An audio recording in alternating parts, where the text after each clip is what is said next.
we have now the first standard meetup, let's say, than the break that we had in during the summertime. So we had already guests, but this time it's the first time where Dag and I are, let's say, honored to be back and to show technical stuff that we prepared for you. So before going too deep in the agenda, because we are here today to help you out on a Linux live debug system, so you definitely didn't miss the room, you're in the right room, and we will deliver that content. But what we have seen in the past is that sometimes we didn't push enough upcoming events and other information. So that's something that we want to do a little bit better or different than we did at the early beginning of 2020. So that's the upcoming event for this year. Stay tuned. We'll deliver some new dates for January 2022. We will definitely have some session regarding new software products. So let's stay tuned on that one.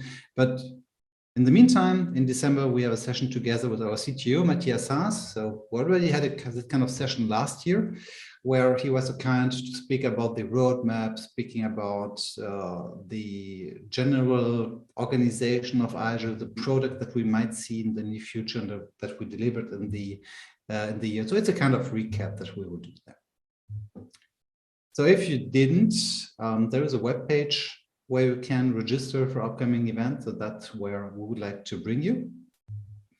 And one more thing, like Colombo would say, we have delivered a few new information since beginning of the year and a little bit before. So we are delivering right now a couple of videos to you and to the market on a regular basis. You might have seen that announcements inside of the IGEL OS, in the IGEL community regarding the Tech Tip Tuesday videos, so something which is quite unpronounceable, but where we deliver between 5 to 15 minutes tutorial videos covering a specific use case. So like how to log into Active Directory, how to use a display switcher, how to use post-session commands, etc., etc. So that's something that we are delivering usually on a weekly basis. And just because I made the announcement, I guess it was yesterday, regarding PX3, we have technology partners, tech TPs, which is the acronym for technology partners, that went through the IGEL Ready program or not, and are part of our ecosystem. Some are delivering printing solutions like ThinkPrint, EZIP, some are delivering hardware like LGE or OnLogic. And then we have people that are not even part of that software or hardware part, but like PX3, which are covering the sustainability of the IGEL ecosystem, which we onboarded there. So if you didn't see that until now, there is a good reason for that. We're not making publicity. We're not making it available to everyone by default. You have to browse for them and subscribe the channel that you would like to see. So in the channel browser or in the search field, just go to TP- and then enter the name for the solution you are looking at, and you will usually find what you're looking for. And then you can subscribe them and get information about new products, about NFIs and whatever in their own channel. On the general video approach, just remember that even what we are doing today, so meetups, tech recaps or whatever, are published thanks to Doug to the IGEL Community Tech Video webpage, which is videos.igelcommunity.com. So not in the 24 hours just after the event, but usually a couple of days after the event happened. So like the AGE event that we had together, you can watch them on demand afterwards. That's just a short summary about what kind of links you might look at. And last one, before leaving the presentation, if you have questions regarding the presentation that we're delivering, please, if you can, put them into the question and answer section inside of your Zoom client more than the chat. I will have a look into the chat from time to time, but I will really focus on the topic, on the comment that we are using. So I might miss something in the chat, and the Q&A is definitely there and will be protocolated also for people who will watch the recording. So leaving right now the introduction, I'm coming now back to the presentation of the debugging. So let me start the second PowerPoint and let me share the screen again. Here we go. And let me move away the Zoom. So hold on a second, we'll just switch the both modes. So you should hopefully see now the presentation mode and not my presentator mode. If not, just raise your hand or Doug, just jump in, but we should definitely be good now. So IGEL Community build up a debug system. We thought a couple of times about that topic together with Doug, but also together with the previous colleagues where I'm coming initially from. If we could do something like that, because of legal reasons in the first step. Are we allowed to explain how to install specific components into a Linux operating system, if it comes to security, if it comes to misconfigurations? Can we do that because it's quite complex? Should we, will we target what the audience is looking for? And do we need that? Obviously, the last year and this year showed that yes, because the complexity of the different components that we're looking at, from the Citrix Workspace App, the Horizon View client, the AVD client, then the corresponding unified communication solution, the corresponding hardware headset that you're looking at, then also the hardware platform of your endpoint, which GPU is in use, which CPU is in use, if there may be a bug in the Linux kernel, etc., etc. Just remember that we are testing a lot. We are doing also quality assurance. But we cannot test every hardware on the market. We cannot test every combination of specific VTI plugins for the specific Citrix Workspace App. We try, but we cannot. So what we assume for today is that you know how to install a Linux distribution. Not more than that. I mean, I will cover how to install the Ubuntu system in the virtual machine, for sure, but I will not go too deep into the details about the Linux itself, but more how to get the debugging part in the live system working and how to replicate what we are getting in our IGEL operating system. You might maybe ask, why should we do that? Something that we will cover just after the agenda. The expectation that you might have to the system is a really specific one. This USB stick, this virtual machine, this live system is not an alternative to what we are delivering inside of IGEL OS, not at all. Even if you might think, hey, if I can install the Citrix Workspace app, if I can install everything on a live system on a USB stick, why should I buy a UD Pocket? That's a good question. I'll try to answer that a bit later on. Since we're covering a huge ecosystem in our IGEL operating system, and if you want to install specific stuff out of it inside of a test system, we should definitely understand where to get the versions, where to get the corresponding, let's say, summary from, and how to replicate into the debugging system that we want to create.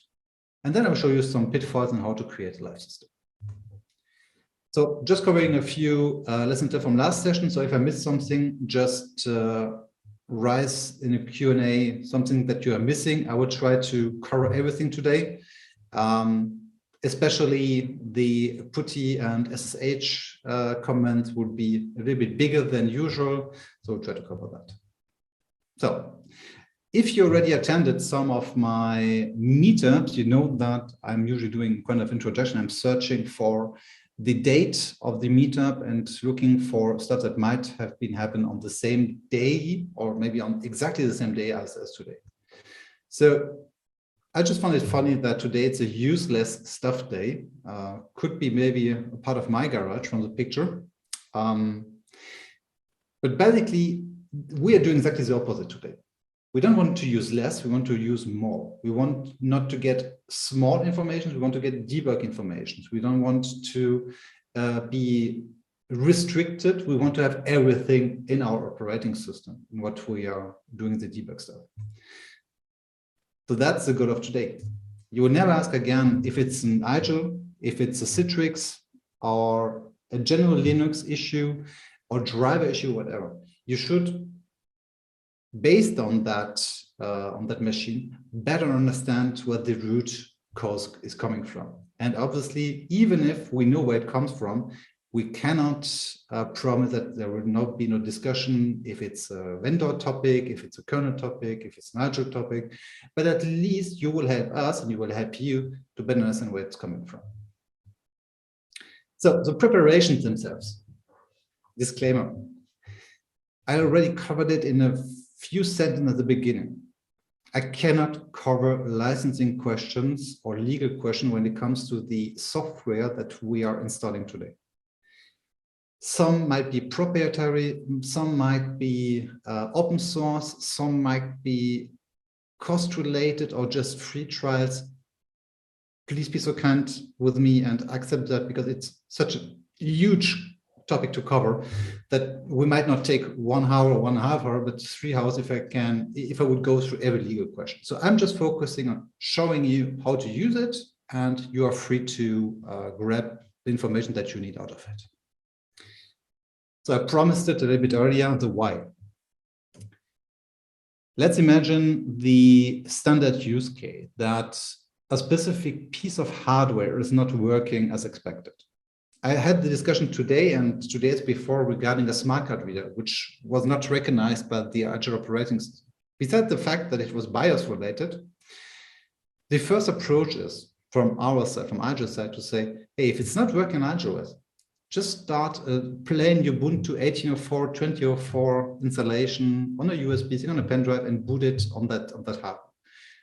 Is your hardware then recognized or not? If yes, there is a high chance that we can deliver, let's say, a piece of magic, piece of driver inside of our operating system.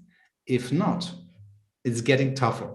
But then we have a better understanding that it's not pre-installed in the Linux operating system, or let's say in the kernel itself. So we have to dig a little bit around and see if the vendor is providing a driver set for that. Then, I guess more or less every one of you of the audience is having a Citrix Workspace app, having a Horizon View, an LTP, an AVD client, or whatever else to connect to the backend, to your backend. And you all know that the speed that these vendors are delivering new clients is a really high pace. It's extremely hard for us to follow that.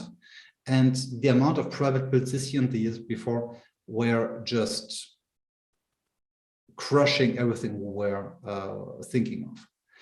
So we have now the situation where Citrix Workspace app is released, and just during the release process, there is already a new version which comes as a release candidate to us.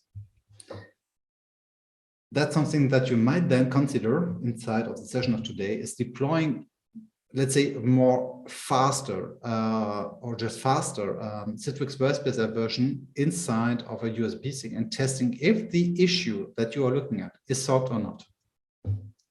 This performance and drivers is the other approach to say, is the audio choppy? Is the video quality bad? Is the general session performance extremely slow? Do you get delayed keyboard entries in your VDA session?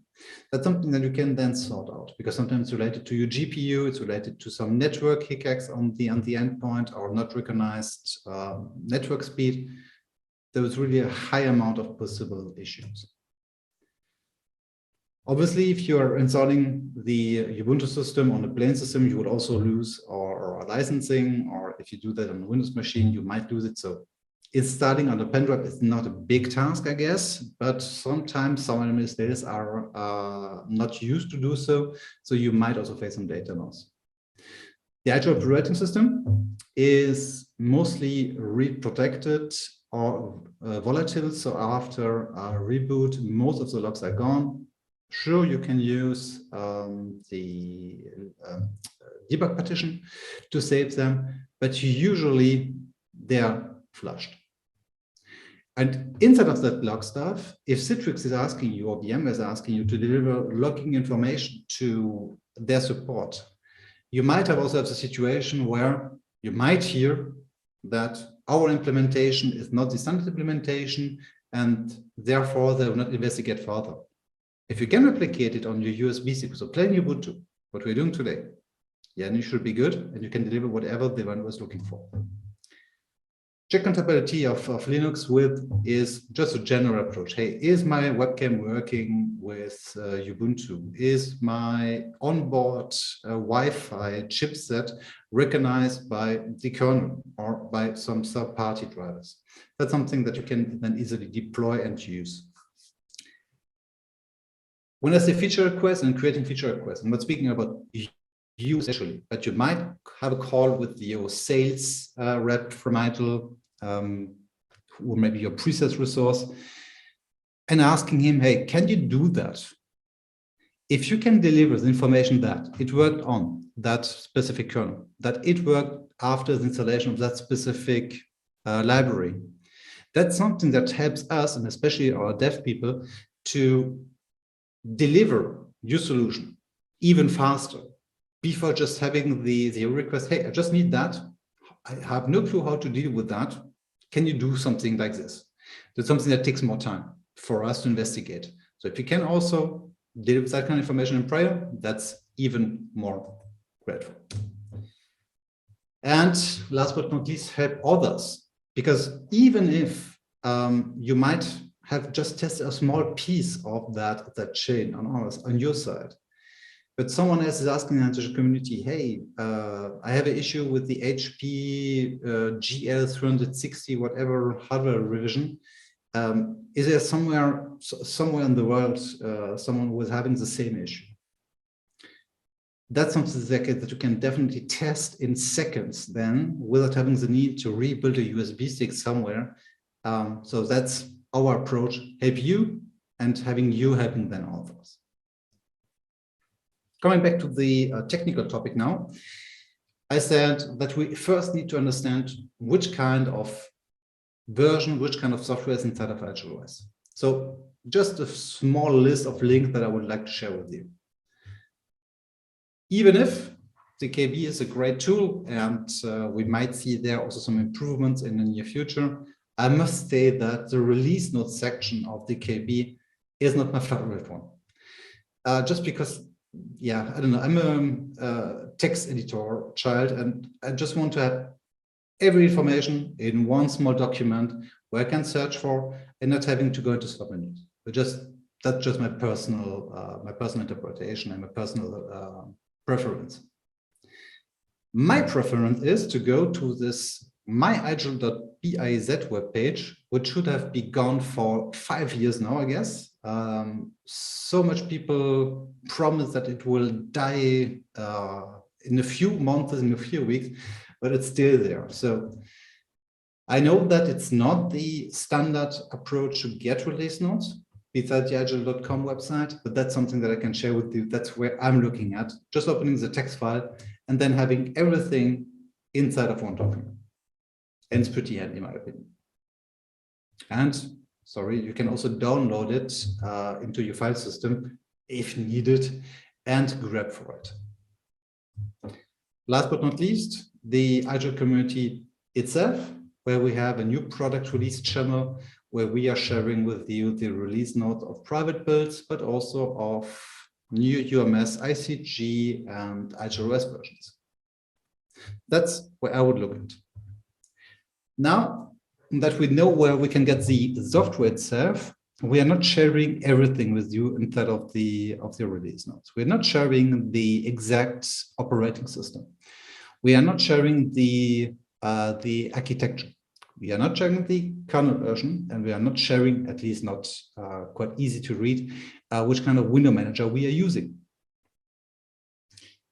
If you want to understand which version you are looking at and all the information that I mentioned, just use a command that I put into the screenshot. So in the first step, the /etc/OS release is just a text file, which is on the file system of your IGEL operating system, where you can see rough information about your operating system on a Linux level. So it's a Ubuntu based more or less on Debian. And then we have a version ID, which is our operating, the Ubuntu operating system version. And you see also the code name. So Bionic is the term for 1804. Then with WM control -M, you see the window manager, which is XFWM4. With LSCPU, you see which kind of processor architecture you are using. And with uname -R, you are seeing the actual kernel version that you're using. And that gives you back more or less everything that you need to double check if a specific version is covering your needs or not. So my goal today is to replicate not exactly that what we are seeing here, but more or less in a virtual machine and then on the live system. So switch to the components. What we want to do is, from a first approach, having a VM that you can maintain by yourself, without the need to call someone from IGEL. Obviously, inside of the VM, also delivering updates of your client components. If you want to test a specific version, but you don't want to waste your whole virtual machine, work with snapshots, because that's the way to go. And that's something that you cannot test in a VM. You can create a stick and test, so a pen drive, and test your installation on third-party vendor hardware. And that's something which I will do with a small tool, which is not maintained anymore, but I'm using it since, I don't know, 5 years, and it's still working, even on newer versions. And last but not least, remote monitor it. If you already attend the ICG session that I had, so the standard and advanced courses from last year, I already showed you a tool called Webmin, which I installed on the ICG server to manage the operating system via a web browser. That's something that we'll also cover today. Let me just jump in and close my presentation mode, and let me just check if something is showing up in the chat. Okay, no, seems good. Hi, Stu, by the way, and let's see if I can now switch back to the screen itself. I will just turn off my webcam right now, because I will just save a little bit of bandwidth, and makes me a little bit more spontaneous for moving around in the room. So we have now my screen, and we are starting with something that I'm calling, the download process. So I'm usually going to the web page of Ubuntu. I mean, that's not something which is extremely important, but it gives you a first approach where to download which version. Because of the standard web page, you are mostly accessing the newest one. For today, I'm focusing on 2004. The reason is that the 1804 is not the latest one anymore. And if you look at the new kernel version, it's already tough to install them on 2004, but it's even tougher to install them on 1804. And the difference in behavior is such small that I focus on 2004. And to be absolutely honest, everything that could go wrong went wrong during the presentation of today's session. So I had to rebuild more or less everything this morning. And I suspect that I had an issue with 1804 with my hypervisor. But that's just for some question of transparency.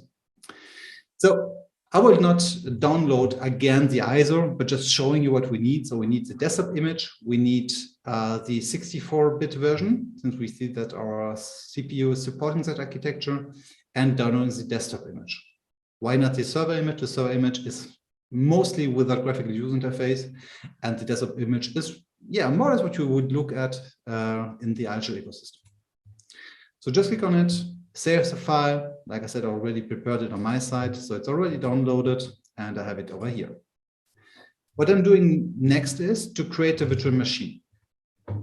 So virtual machine doesn't need to be a huge one. I'm using a VMware Workstation, but it works also in VirtualBox or in Xen Server or whatever. So you can just use the typical method. Since I don't recommend at all to use the installer disk inside of that step, because then you will have the easy installation mode activated, which breaks a lot of things in my opinion. I will install the operating system later. Go to next, leave it like it is. We have a Ubuntu 64, that's perfect. Check the name and check the path of your virtual machine. Nothing really interesting to mention here. Size of 20 gigs is more than enough. But now comes a small part of the configuration, which I would recommend to you. Go to customers hardware and please go to your USB controller and switch it to USB 3.1 or to USB 3 or whatever. Because as soon as you write back your image onto the USB stick, if you have a USB 2 controller, first, some new USB stick may not be recognized. If you pass them into the VM, and sometimes you have then a less good performance. But I would say we are good now. So I finish the installation in there. Before starting, I'm going to settings and linking the ISO file into the virtual machine. I'm pretty sure that it's not something which is mind-blowing for most of you guys, so please be patient. It will get a little bit more interesting, hopefully, after that. Confirm, and now we can boot up the virtual machine.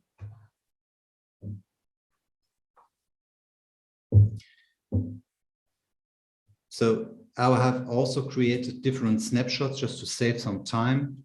Some steps will be shown completely, but the whole installation process where files get copied will be skipped, definitely. So let's just start with that.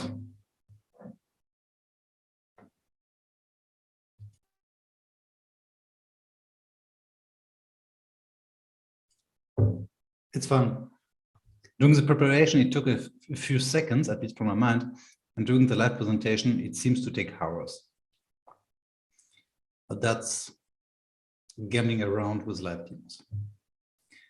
So Ubuntu is now starting the installer and will propose us in a couple of seconds to install it on the drive or just start it. We'll definitely install it.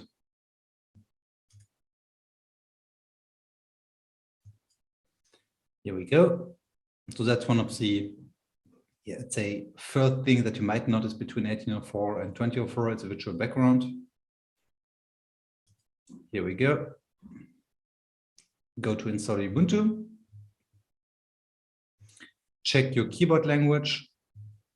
In my case, I will take German. And here is an important step that I would like to mention. Yes, in usual cases, I would recommend to go to minimal installation because I don't want all that solitaire and mahjong games installed in my operating system. No question.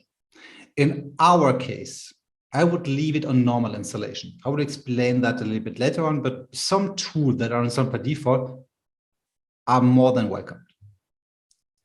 Then one small piece is install third-party software. Like I said, I'm not covering the legal or the licensing stuff. I'm just covering the usability. And there, media formats, also known as codecs, are quite important. Not everything is involved there, but some of them are installed in that process, and that makes sense when it comes to multimedia redirection, etc. Go to continue. Then I guess it was the time zone setting which might show up.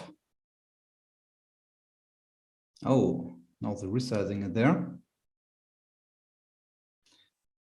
Okay, now first is erase disk and install Ubuntu. So basically, what I would not recommend is to use encryption, something like that, because if you use encryption, writing then a live system of a USB pen drive might get difficult to impossible. So just erase this and install Ubuntu is absolutely fine.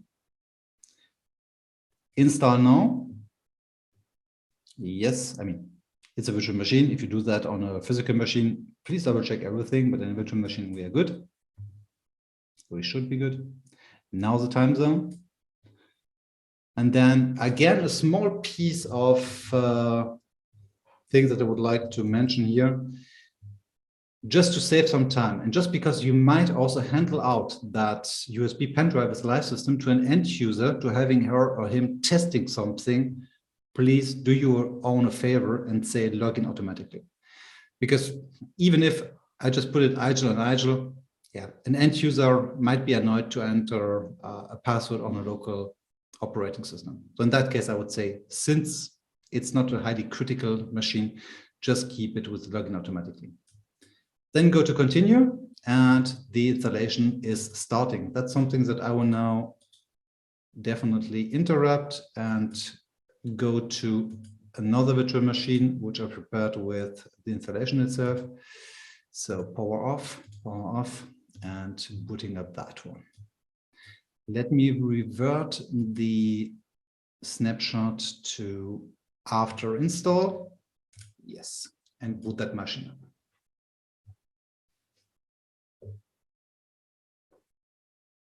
So now, like I said, we assume that the installation went through, and as soon as the installation is done, the operating system asks you to shut down your machine, to remove the ISO file, and then you can boot the Ubuntu machine. And that's exactly what I'm doing right now. I just made that in prior this afternoon to save some time. So in a couple of seconds, we should see the desktop.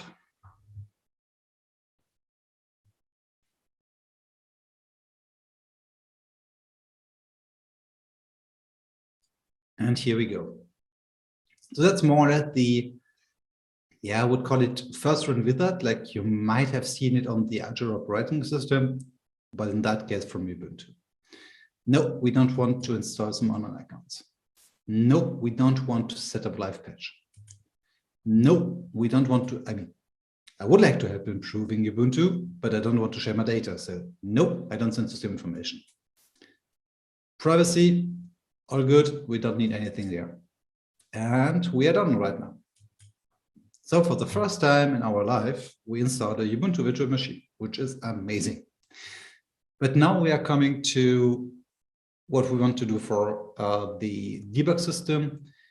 If the system here is telling you that it wants to upgrade to 20 or 3 or whatever version, don't do that. Just leave it there like it is. But first of all, let's see what is installed per default. Some extremely powerful games that no one is really needing.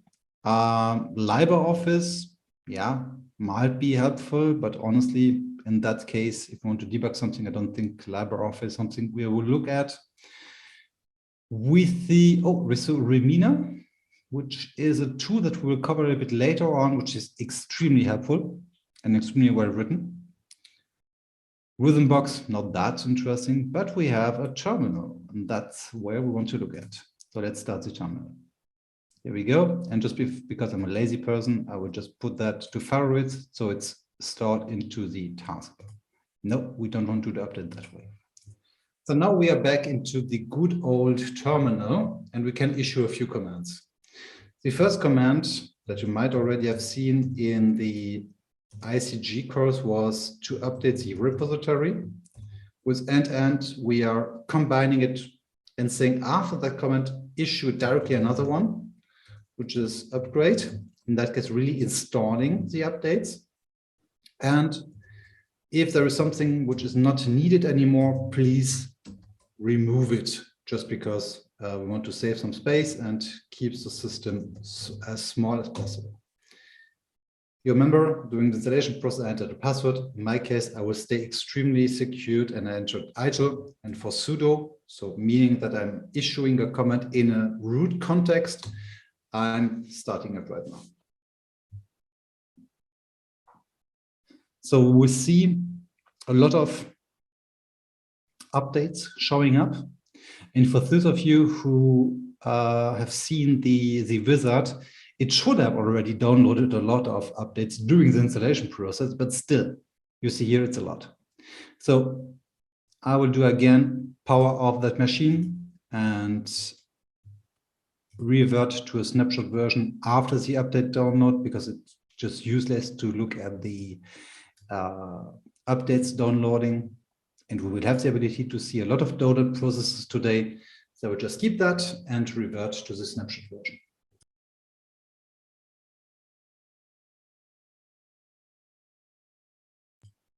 So system is now booting again. Hopefully it will not do the same like a few times today. No, it's starting.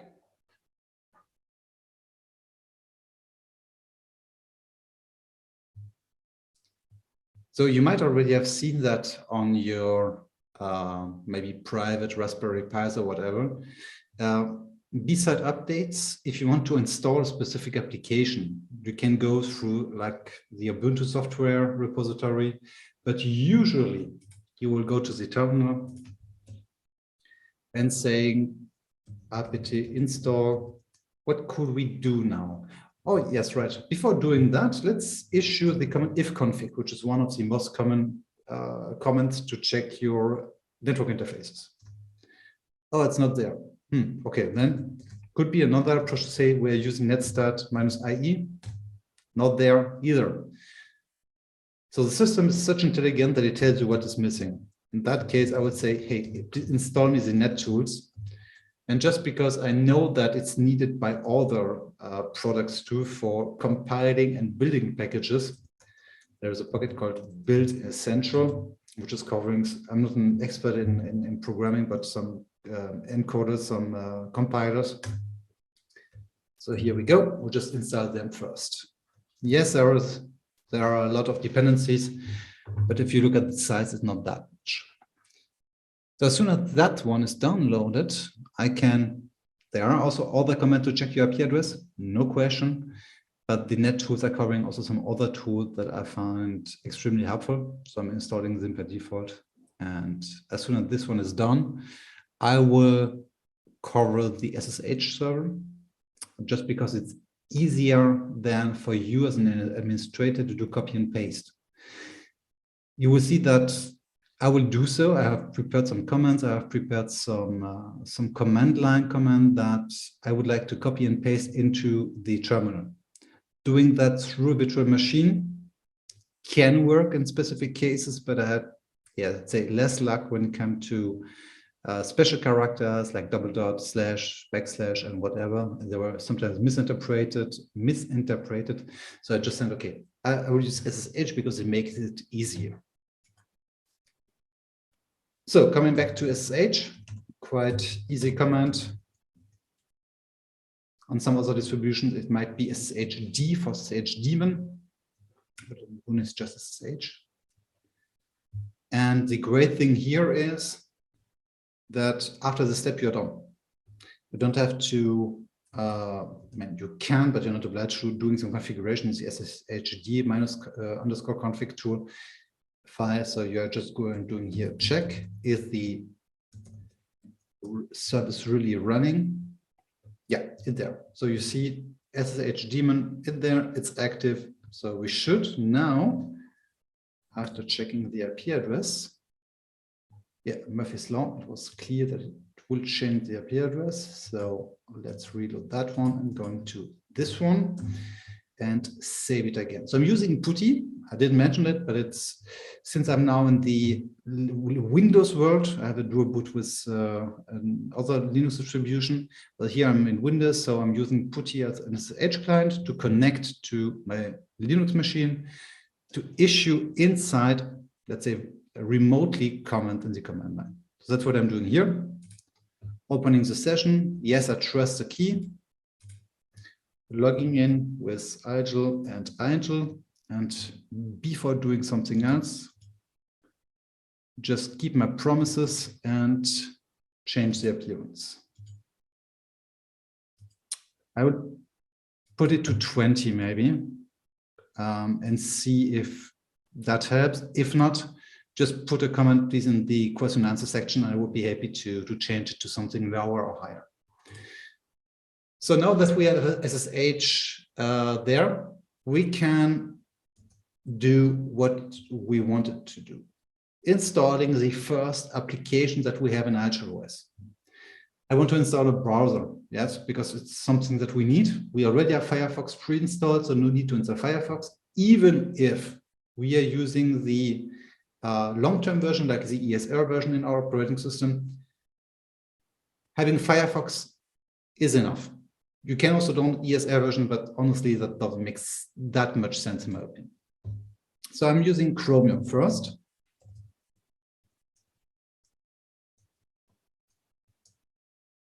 Here we go. And it's already downloading. You might also have seen that I'm not putting a minus Y for yes, just because sometimes I prefer to double check if I have made a mistake or if I really want to download all the dependencies. So that's something that I'm doing just over there. If there is just one package, it would be installed, but if there are a few, you would definitely be asked. So that already took a few times to get the progress increasing. First time I rebooted the machine, but now we'll just wait because it just, yeah, it took a few seconds apparently to fulfill that step. But in the meantime, I can already start my Firefox and access a small text file that I created for today with a couple of links, because not everything that we will look at today can be downloaded via apt. So something like Citrix Workspace App is something that you might download directly from the vendor. And just because I'm a lazy person, I did that on the web page, which is not that domain, my mistake. Here we go.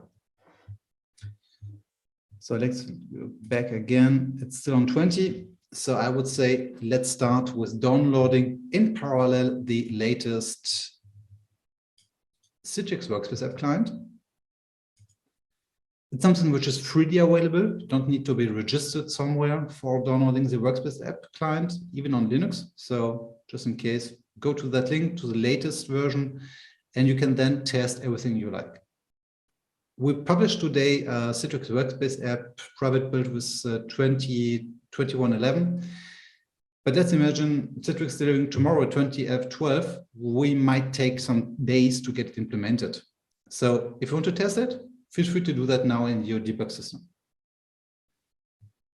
So we are looking for the Debian packages, even if all them might work. That's just the easiest way to take the full packages and say, okay, download the deb file for 64-bit. I just made a small mistake, but it's not that bad. And I will download also the USB support package, which is, if I remember right, needed for the native USB redirection stuff, etc. So the small mistake that I made is I downloaded it and gave him the ability to open it automatically. So it should then show up in the package manager from Ubuntu, at least in a couple of seconds. Or if not, we'll do that by our own.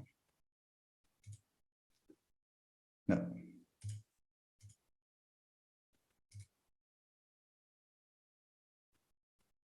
Okay, apparently I have to re-download it, so we'll just do so.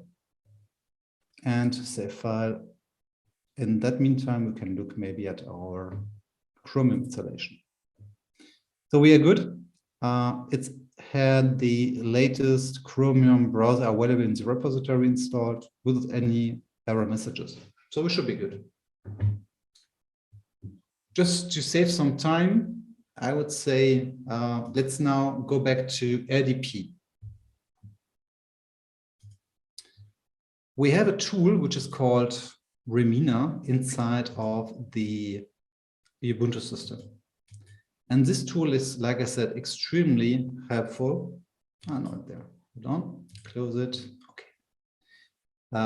It's an extremely powerful tool just to connect to something. So it's a client for 3 different kind of protocols: RDP, VNC, and SSH. And there you can already do a lot of stuff. You can configure RDP session with advanced settings, like which kind of color depth, which shared folder you want to use. But also, which kind of quality sound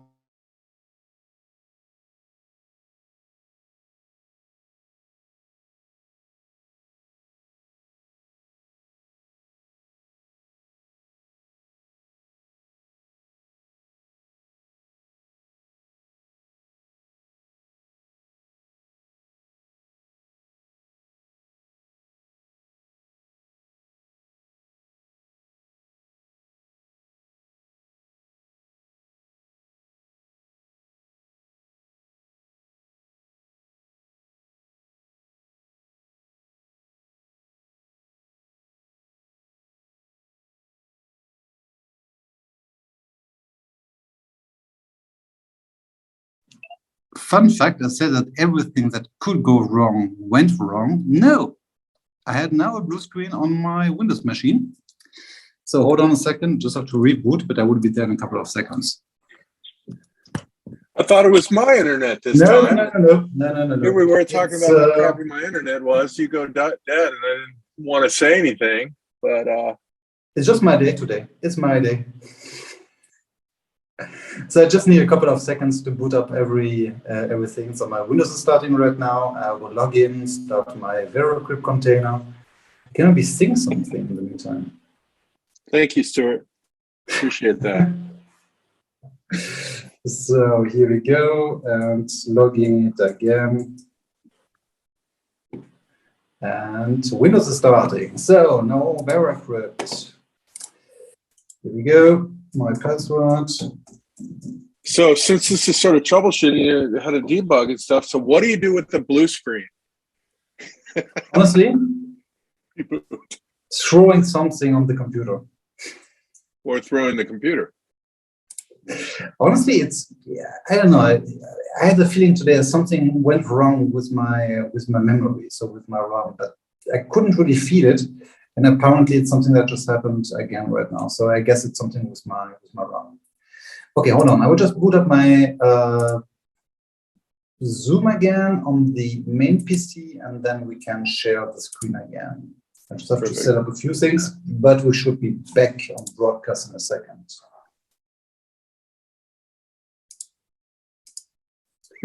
So that's something, I mean, it's just in the continuity of the day. So I'm not that much surprised, to be honest. So open links, Zoom is starting, and you should see me back on the main screen, hopefully right now. So I will just... There's two of you. It's true. There are two of you. See, we knew it. We knew there were two of you.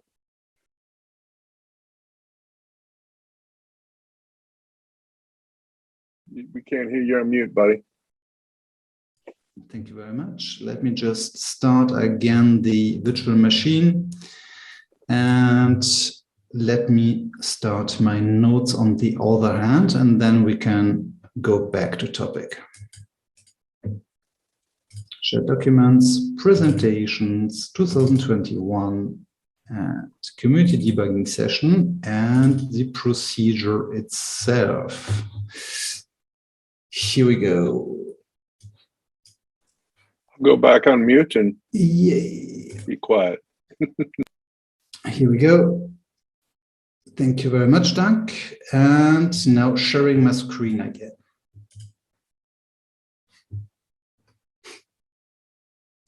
It's my day.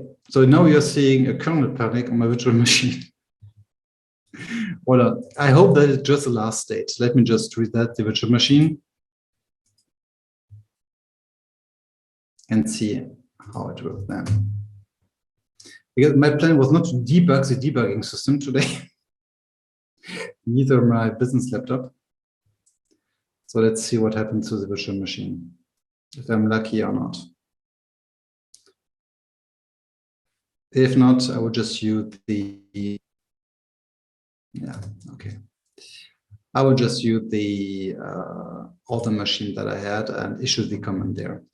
So I already prepared a few things in prior. So I have my own debug virtual machine that I'm usually using when I was on the preset side and I was trying to reproduce something on my own for the customer.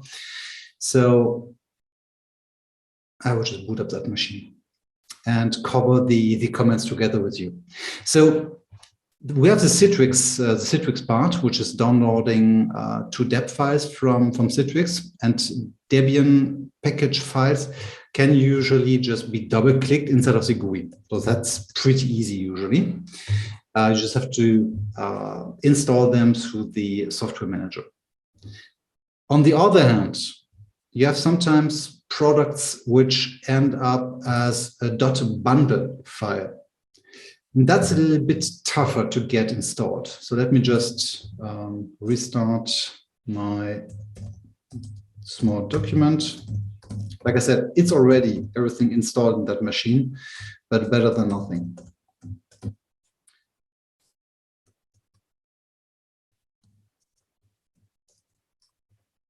Here we go. So coming back to Citrix first. And to the bundle file. So if you go to VMware and wanting to downloading the actual Horizon client, you will get the choice for different versions. So if you want to replicate the actual operating system, check which version is in there. I'm just focusing on the latest ones. So I'm going to the 64 version, go to download, and since they are free to download, I would just get the bundle file downloaded in a couple of seconds. On the deb side, on the Debian packages that we just downloaded before for the self-service for the Citrix client, that's pretty easy. Double-click, install it, and you're good. I will just redo it again just to show you. But on the bundle file, you have to, in my opinion, switch to the terminal again. Go to your downloads folder where your downloads should be located, waiting that the download is ending, and changing the execution mode for that file to executable and execute it from the command line, because it gives you more feedback as the graphical user interface sometimes. And since the VMware Horizon client is, I would say, a pretty good one to install because it covers a lot of steps in one file, it will help you to sort some issues out. So the VMware Horizon client on Linux is, as soon as the install is starting, it would check some prerequisites. It would check which kind of libraries are already there, will ask you already which components you want to install and which dependencies you might hit then if they're not there. So for that, I'm going to my terminal and saying sudo, so executing a command in a root context.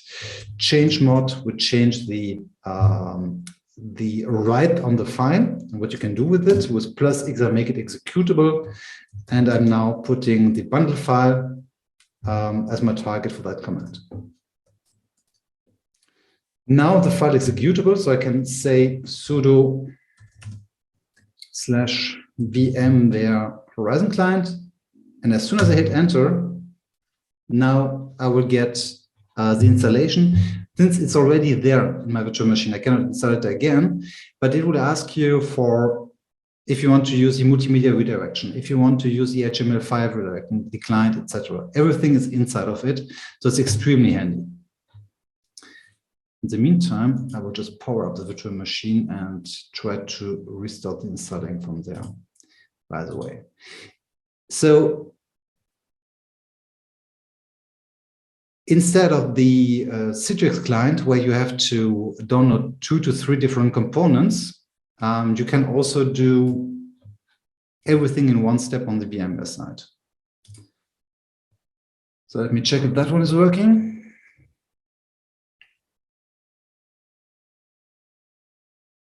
Hopefully, yes. Please keep your finger crossed, and I will just shut down some other machines in the meantime, because I just seeing that it doesn't make sense to tell you some theoretical stuff. I cannot show it to you. Yeah, it looks better. So just start from scratch. Okay. We ended up with Remina and the IDP client on that machine. So Remina can start different kind of sessions and different kind of protocols. Like I said, VNC, SSH, and RDP. But like you might have known, the RDP on IGEL OS is not a Microsoft RDP client. It's not the free RDP client completely anymore. It's the IGEL RDP. It's a kind of fork of the free RDP, but it's not that much development anymore in that client. So my suggestion would be, besides testing the Remina for an RDP connection, is maybe to use then, if you cannot reproduce the issue that you have in IGEL, to use a free RDP. And for the free RDP, the easiest way is to install the free RDP 2.x11. Yeah. Which will be, let's say, the most near hit for the RDP version that we have in IGEL OS. So if you want to use it, it's from the command line. There is also a graphical user interface if needed, but the X3 RDP is mostly from the command line. So you can pass over all the configurations like the server, your username and password, etc. So that's something which is pretty handy if you want to test the RDP performance itself. Then we have the Zoom VDI plugin, just something that I wanted to mention and to show to you how to install it and where to get it from. It's not that complicated to install. It's more kind of to find the right page and find the right section of their web page. So that's what we have over there. And here we go. So we are going down, down, down, down, down. And just over there, we have the Ubuntu version, quite near to our IGEL version. But here we have these, and we're just downloading it. So like I said before, the deb package is pretty forward. Double-click the file, it will install, and you're good. Just because I want to show it to you, I will start the download process of the VMware View Horizon client again in the right virtual machine. Here we go, and bam.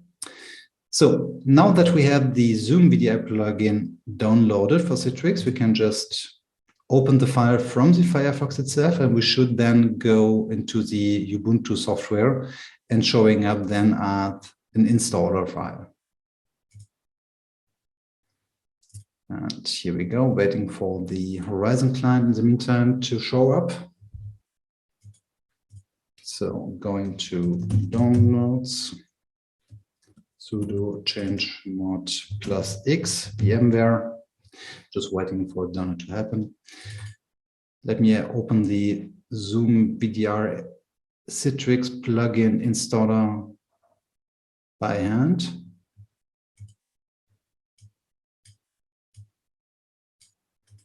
Then I would say, let's put that in a second terminal window.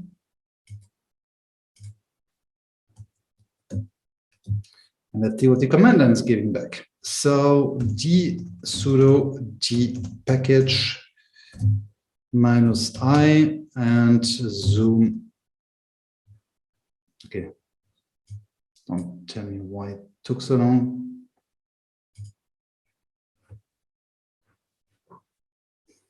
There, just click install, enter the password that you entered during the original installation, and wait until the installation process is done. So now we have the Zoom Citrix VDI plugin installed, coming back again, hopefully for the last time, to the Horizon client. Yay! So that was the window that I wanted to show you originally in the other virtual machine. So license agreement accepted. On next, then you can check exactly which kind of components you want to use. Usually we recommend to keep everything enabled, but just a question of how you want to deal with debugging. Next, check that everything that you wanted will be installed.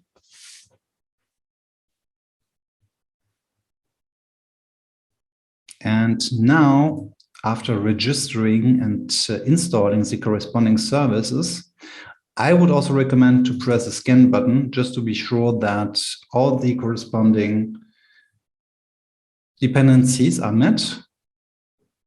It just takes a couple of seconds. Yes. So also from the codec side, we should be good now. Let me start again the SSH, because I will need it for other commands. So yes.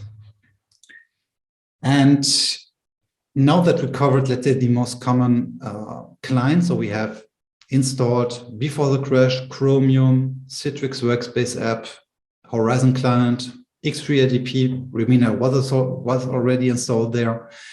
The Zoom VDI plugin, I would now focus on tools that might help you to better understand what your hardware is and which kind of configurations you might face there. So let's go to the tool called Gparted. It's a tool which is, in my opinion, extremely powerful and helpful when it comes to the partition manager. So just in case, this tool can also delete partitions, can also resize partitions, but like on every partition resizing, I would definitely do a backup before. On a VM, do a snapshot. But if you do that on a live system where you boot the USB stick, I would definitely recommend to be careful on that. But it will give you also information about the file system. Since if you boot Linux X3, X4 formatted USB stick on a Windows machine, you might just see that the stick is not usable, but you will not see, without some tweaks, the file system which is installed. That's something that Gparted can handle pretty well. So let me check now. It's the same IP address. Amazing. Couldn't be luckier. And now we go back to there, change the appearance again to something more readable.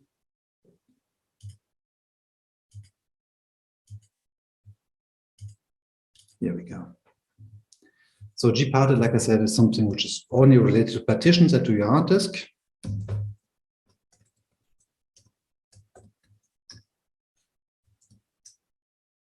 Yes. And it will appear in your application list. If an application is not showing up directly into that list, it doesn't mean that it isn't installed. It just means that there is no shortcut created for that application. But in that case, we were lucky enough, so we have that. So let's start Gparted. Let's start it and let's check what we have there. So we have my virtual machine's hard disk.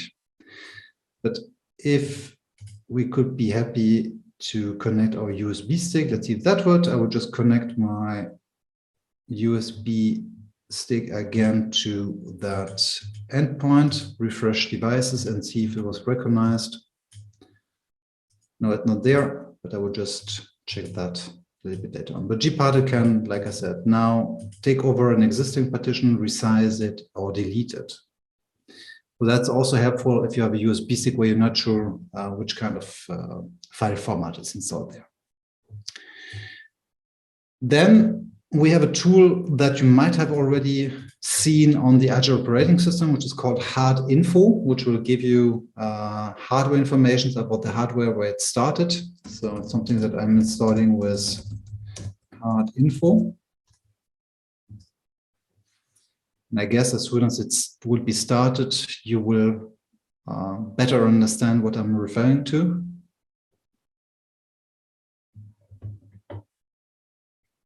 And just right after that, I would like to install some proprietary GPU drivers. So let's take over and check if it's there. No, but like I said, it's not that bad. Just enter Hard Info in the search view, go to the tool, and now you should see something that you have in our accessory menu from IGEL OS, which is more the summary about what kind of components are installed in your system. Yes, you can definitely use LSPCI or LSUSB to get that information through from the command line, no question. But if you are delivering that USB stick to an end user and he wants to test it by his own, if something is recognized or not, that's definitely a first, let's say, first approach to understand if it was recognized or not. So like I said, we already have a lot of codecs installed in our operating system, but for multimedia redirection and so on, you need, let's say, extended set, which can be downloaded by hand, or you just download one general package, which is covering not only codecs, but also some fonts, etc. So it's a really huge one, but yeah, it's like shooting with the cannon on birds. Not sure how to say that in English, but it's something that is quite common in German. So here we go. FMMPeg is another one, and let's install it. So it will take some time. During that, I will speak a little bit about the different components that we have. Let me just start my presentation again. So the right one.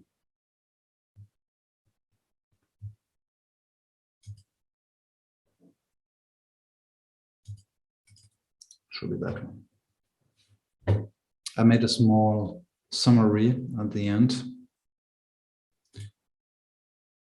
That's what I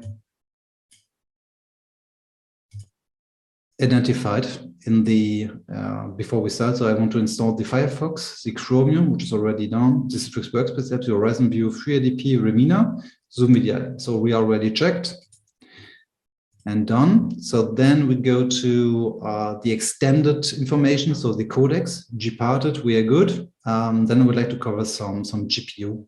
Also, because since we are delivering that USB stick to someone who is having maybe a hardware which is not recognized, it might be interesting to integrate some proprietary drivers. So that would be the next step. Okay, codecs are there. So pretty happy about that one.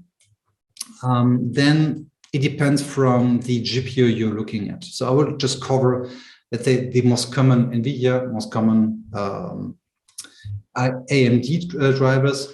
But obviously there is open source, there's a Nouveau driver, there's kernel related drivers, there's a VESA driver. So it's just giving you a first insight about how to install a driver. So we have the NVIDIA ones, which are already in the repository, which is extremely helpful, but sometimes hard to find. So I just share with you that the version that I'm installing. So I tested that with the laptop of my girlfriend, which is having an NVIDIA Quadro second GPU. The main one is an Intel one, and it was recognized, thankfully, to the standard driver itself. It didn't have the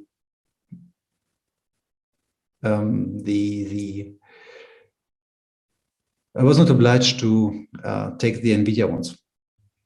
But sometimes if you're looking at newer, like an ATX 3090 or 3080 or whatever, we might not have that driver already integrated into our operating system. And you want to check if the newer NVIDIA drivers would work in general.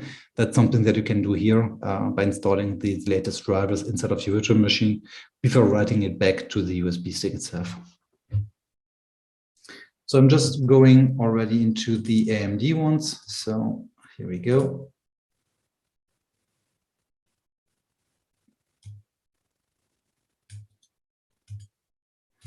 That's something that I just have to download.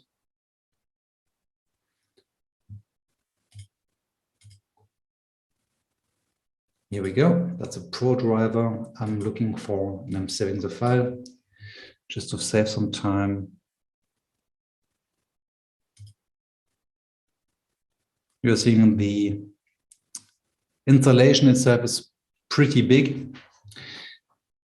If you already installed NVIDIA drivers on Windows, you know that installation file can be something between 300 to 700 megabytes. It depends on the GPU you're looking at, but it can take some time. In my case, it definitely takes a little bit longer than expected, but I'm not that nervous anymore.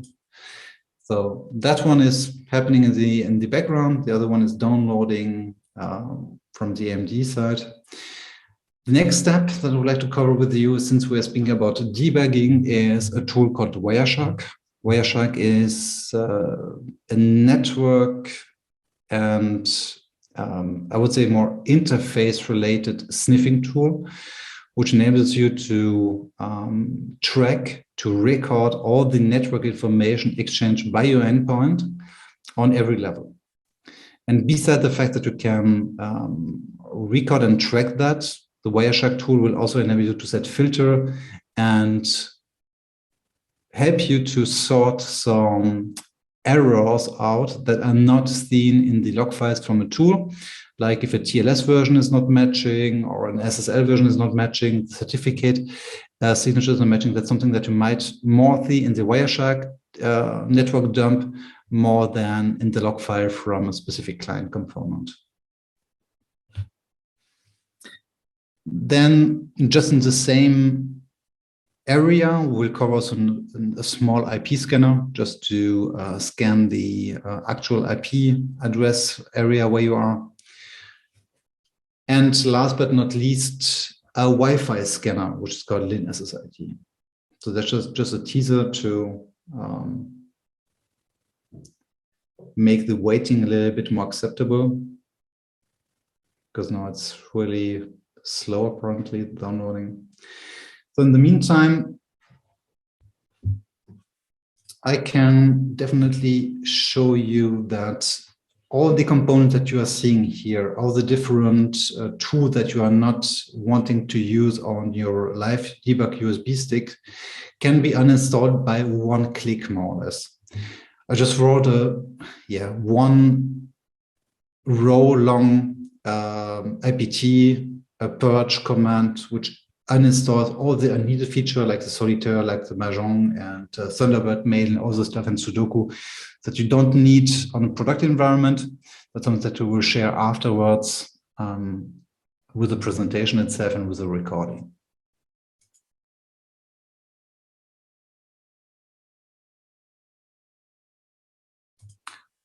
Yeah, okay. I have to sync something apparently because it takes longer and longer and longer. So in the meantime,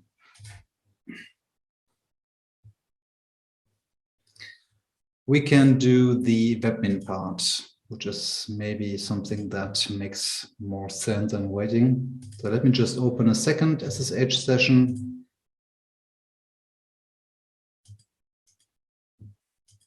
Here we go. Since webmin is not directly maintained inside of the repository of Ubuntu or some other one, we have to add it manually to the list. So that's something that we do with editing a specific file inside of the file system, which is the sources list. Sudo bi etc. sources apt sources list, going to the end of the file. And there we add a specific repository coming from that software vendor, from the person who is creating the entry. So that's the web page we are looking at. Just be careful because, yeah, I'm not putting everything in the sources because sometimes you don't want to break up your system with some untrustful repositories, but in that case, it's a really trustful one. So I don't mind to add it. And then I'm downloading the key from the vendor just to add it into my keychain that I'm trusting more than the communication with that repo. So we should now be able to install it by using sudo. Let me just check in the background. Okay, it's still installing the driver. So we'll just wait for that step because I don't want to install in parallel something which might bring up an error because you cannot install two packages at the same time. But you are seeing here the exact version number of the file and which kernel. it's trying to install too.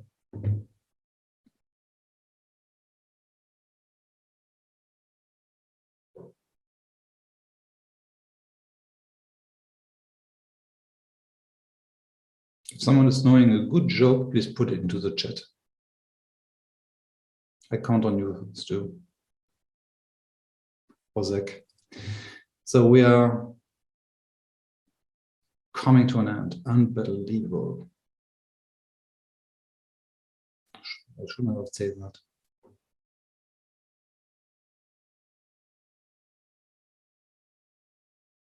You cannot hear that, but at the moment my fan is crying more or less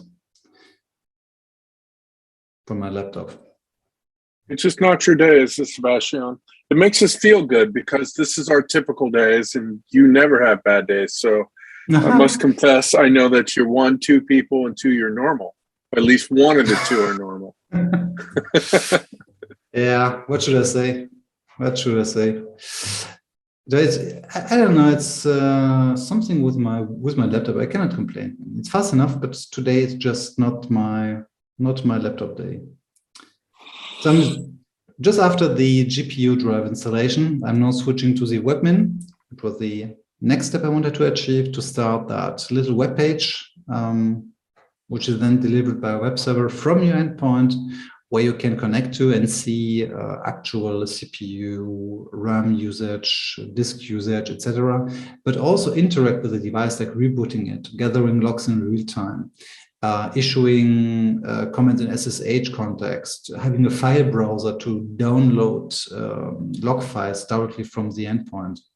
So it's a really powerful tool, which I'm more seeing it on the server side, like on the ICG side. But in our case, you can also use it to remote monitor the endpoint. So we should be good now. Just a small hint, because it's sometimes really overseen, that the path you're using to access the webmin page, so usually it's port 10,000. I'm changing it to something else, usually just because of security reasons. But here we go. Plus 101, 3.2, and 10,000 should be at least. Yep. So connecting via self-signed certificate, logging in with my SU user. Then after a couple of seconds, we should see the actual usage of my endpoint. So that already took some time today, so I will just wait a couple of seconds until the moment where it shows up. And since we just have 8 minutes left, I will skip some steps which are not, let's say, critical or not mandatory anymore, and coming to the tool for creating the live system, because that's, in my opinion, one of the most interesting parts. So yes, that's a webmin. Like already covered in another session, we have here different tool set which are available, the file manager to download file from the server, the PC where the webmin is running on. Right, so you can go to logs, etc., and check whatever you like. That's in real time. So that's something which is extremely helpful if you want to remote administrate the endpoint. Since you don't have a universal management suite which helps you on that, you should, or you might think of SSH or the webmin itself. So coming back now to what I would like to share with you, without going through them. I will just take over the list into the main window now. That's more or less my note that I made for today. So we covered the webmin one. What I didn't went through with you, the IP scanner, which is the Angry IP, but there are plenty other ones. You can even do that with Wireshark on some levels. So just saying that's downloading the software, installing it, and that's it. More interesting is the GPU tools, in my opinion, because that's something that we do not have in our operating system completely, because sometimes they are huge packages, sometimes they are proprietary, sometimes they are just valid for one specific GPU and not for the whole class. Just saying, for more or less every GPU window, there is a command line and a graphical user interface kind of task manager, which will show you the performance of your GPU, which would help to debug some H.264 redirection issues, or seeing if it works in general or not, because sometimes it's also related to the policies that you made on your backend. I covered the NVIDIA ones, AMD and Intel, just in case. Then there is a really powerful benchmark for Linux that, yes, I would say quite common nowadays for checking if your GPU is working correctly and it's not overheating, which is called Unigine. You have there different kind of benchmarks. My preferred one is Heaven, because it's really good looking one, and it looks like a game, to be honest.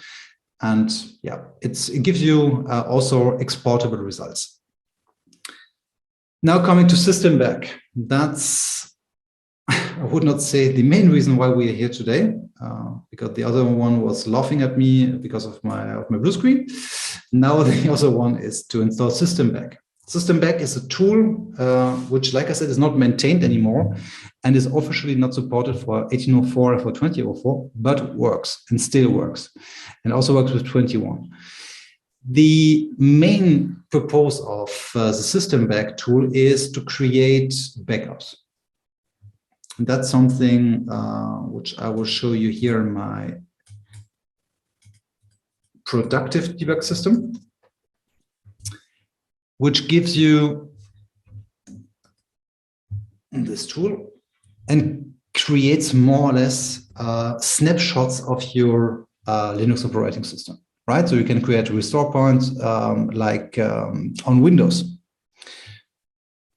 But the main tool inside of that system is create a live system, which is just over there. And let's assume that you have a USB pen drive passed through into that VM. You can write a more or less exact copy of your operating system from your virtual machine, including all the binaries, including all the programs onto the USB stick.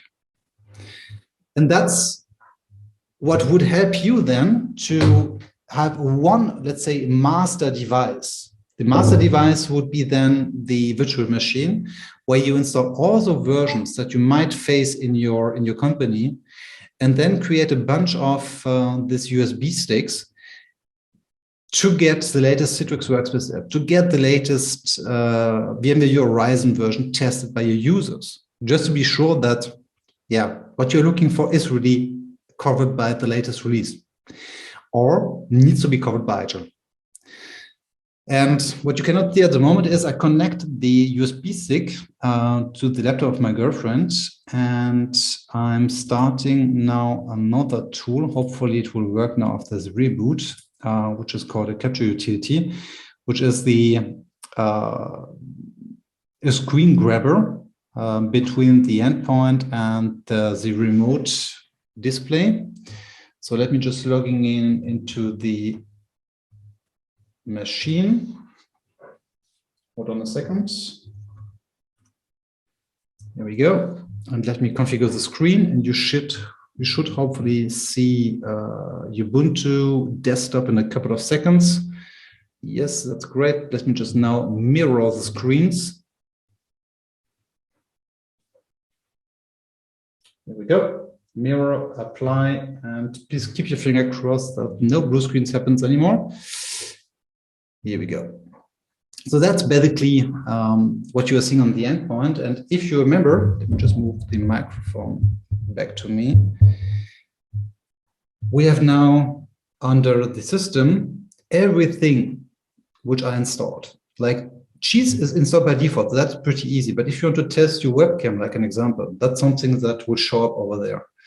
If you want to start your Horizon client now to test the latest version, just go to your VMware Horizon client from the USB stick. So it's a cheap version of a UD Pocket, which is non-manageable from outside, but which helps you to have a better understanding about the metrics of your system, or if you think of the Wi-Fi, why your end user cannot connect to a specific Wi-Fi network, or why this Wi-Fi network is not in reach, or has maybe overlapping channels, or not a strong signal, etc., etc. So that's something which is covered over there in all the tools that I will then share afterwards in the description. I would say now it's 6:30 our time, so we are just in time. So I just turn back my camera on, stop the screen sharing, and here we go. So I'm done. Thank you for your patience, and yeah, thank you for all the support in the chat. Yeah. Thank you very much. Sébastien, you ran into problems the way we all do. You know, everyone on this line, everyone in this call has experienced that and probably worse. So we feel for you, but at the same time, I think we've all learned a lot, and I definitely have, and I know the attendees have. So we truly thank you for your time, and you can now go on with your night and take a big, deep breath. You did a great job as always. So don't feel bad about any troubles. It's definitely not yours. And like I said, I know we all learned a lot. So as always, great job. Totally great job. Thank you very much. It does suck to have troubles, though, doesn't it? It makes you sweat a little bit. It just makes me really pissed. What's worse, the team or remember poor Timo? We've had trouble the past 2 times, so true. I don't know. But no, yeah, it's we didn't cover everything, so I know that some parts were rushed through, maybe have been repeated 2 times, but like I said, if you have questions, even on the recording, just feel free to reach out to us, to me in the IGEL community. I would be more than happy to help you with that tool system back and all the other tool that I couldn't explain today, but I will cover in the presentation. You got it. Sébastien, thank you very much. And of course, thank you all to all who joined us and all who watching the recording too. Definitely join the IGEL community if you're not already a member, igelcommunity.com. Big green button that says join, and come learn. Sébastien doing a lot of these things. We're having a lot of great guests, and next month we have a really great one. And Seb, you and I are going to be in person for this, I think. Yeah, knock on some wood, right? Hopefully that'll happen, and COVID won't put us back in lockdowns. But we'll actually be in the same room. So talking about problems, if we have, hope we don't have any problems, or Matthias will be on his own, right? Definitely. So thank you all for joining us. Yeah. Sébastien, great job. As always, a great job. Yeah. Thank you very much. You did a great job. Okay. Take care, everyone. Tschüss. Tschüss.